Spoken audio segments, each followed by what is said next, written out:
Assalamualaikum warahmatullahi wabarakatuh. Bismillahirrahmanirrahim. Alhamdulillahirrabbilalamin. Wassalatu wassalamu ala asyrafil anbiya wal mursalin Sayyidina wa maulana Muhammadin wa ala alihi wa sahbihi ajma'in. Amma ba'd. Alhamdulillah, pada hari ini kita masih diberikan taufik hidayah, nikmat karunia. Mudah-mudahan kita selalu mendapatkan nikmat ini sampai kita kelak di akhirat. Dan mudah-mudahan apa yang kita kaji, yang kita lakukan untuk menuntut ilmu diridhoi oleh Allah Subhanahu wa ta'ala. Oke, langsung saja kita teruskan video yang kemarin, yaitu kita mengkaji tentang sesuatu yang mewajibkan kafarah. Saya bacakan dulu.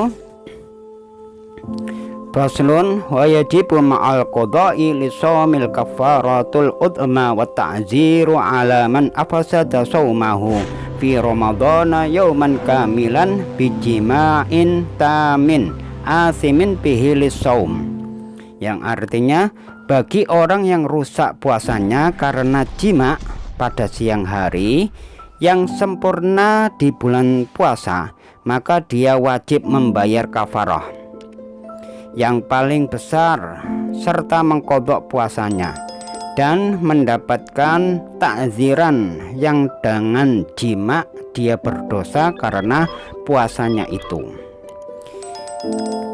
Nah, untuk kita keterangannya bahwasanya orang yang sedang melakukan puasa maka tidak diperbolehkan melakukan jima, berhubungan suami istri antara pusar dan dengan lutut, antara pusar dengan lutut, ya. Berjima di siang hari maka akan dikenakan apa tadi? Kafarah, ya. Kemudian kafarah puasa karena persetubuhan jima di siang hari adalah, yang pertama, apa saja kafarahnya? Yang pertama adalah memerdekakan budak yang beriman dan tidak cacat. Ini untuk zaman dahulu, kita kalau telah melanggar dengan bersetubuh di siang hari pada saat puasa, maka kafarahnya harus memerdekakan budak yang beriman dan tidak cacat. Itu yang pertama. Dari dulu Islam itu sudah menganjurkan tidak ada perbudakan, ya. Budak dahulu banyak sekali. Untuk itu Islam ingin memerdekakan sehingga di akhir sampai terakhir budak tidak ada lagi. Ya, bisa kita rasakan sekarang, ya. Untuk memerdekakan budak sekarang kita tidak pernah mendengar adanya budak, ya. Ini karena jasa-jasa daripada Islam. Kemudian yang kafarah yang kedua yaitu berpuasa 2 bulan berturut-turut. Kalau kita sudah tidak menemukan budak, ya, budak yang beriman, maka puasa kita ganti dengan berpuasa selama 2 bulan berturut-turut, tidak boleh putus. Jadi satu hari yang melanggar tadi diganti dengan berpuasa 2 bulan berturut-turut. Kalau seumpama tidak mampu, maka dia harus memberikan makan kepada orang miskin, kurang lebih 60 orang miskin, ya.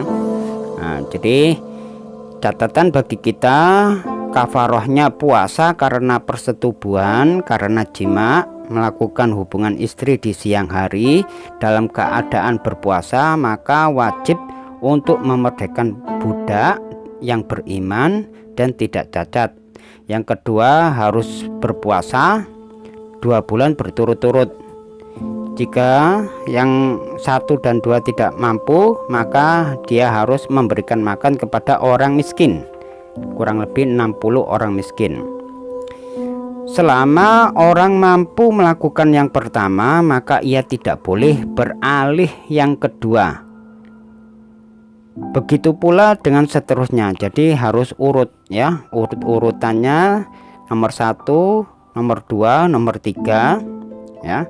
Yang pertama memerdekakan budak yang beriman, yang kedua berpuasa 2 bulan berturut-turut, yang ketiga adalah memberikan makan kepada orang miskin.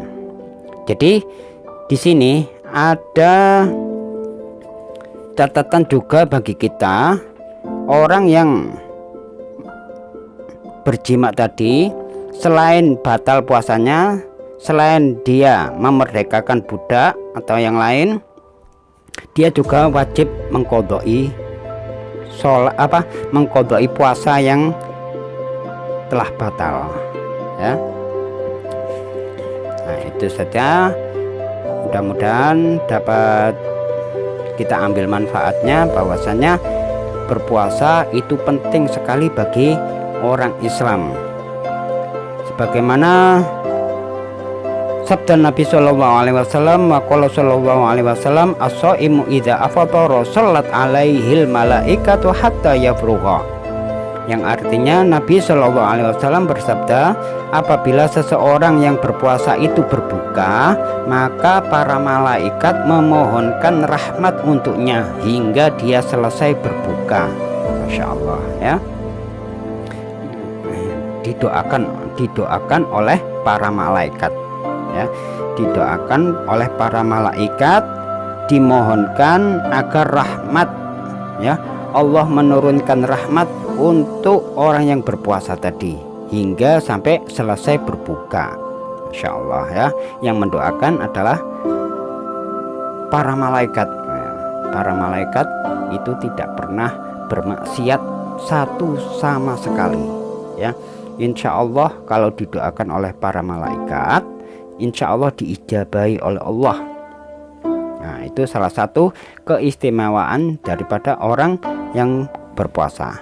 Ada lagi, waqala sallallahu alaihi wasallam, likulli syai'in zakatun wa zakatul jasadi shaum.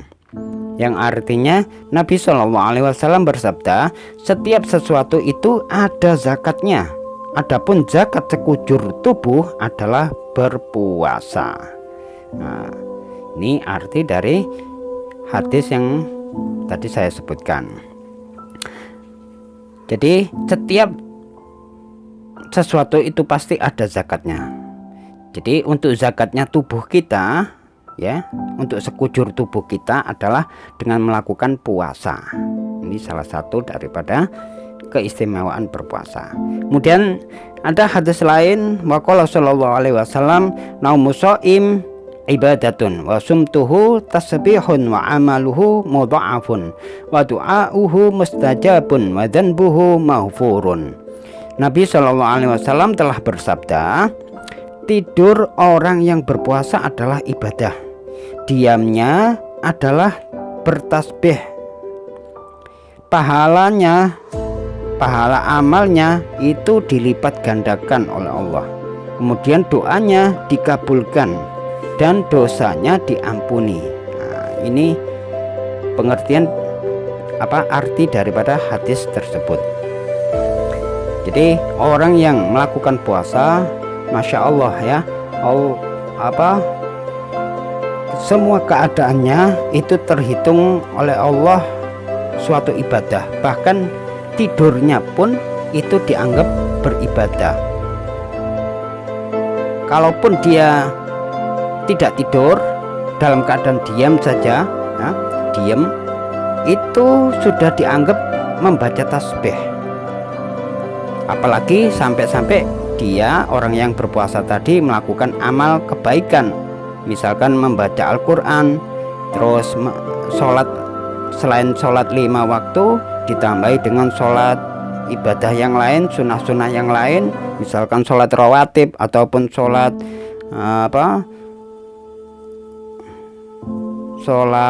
taraweh, misalkan sholat tahajud, sholat witir dan lain sebagainya, maka pahalanya akan dilipat gandakan.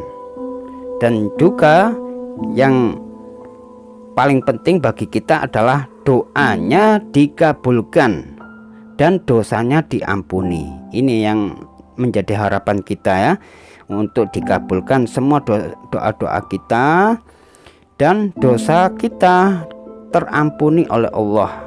Ini salah satu daripada manfaat daripada orang yang mau melakukan puasa, apalagi melakukan puasa yang diwajibkan oleh Allah, yaitu puasa di bulan Ramadan. Wajib kita melakukannya karena banyak sekali faedah-faedah daripada orang yang mau melakukan ibadah puasa. Di antaranya tadi ya, yang terakhir tadi, yang intinya yaitu dikabulkan doa kita dan dosa kita terampuni oleh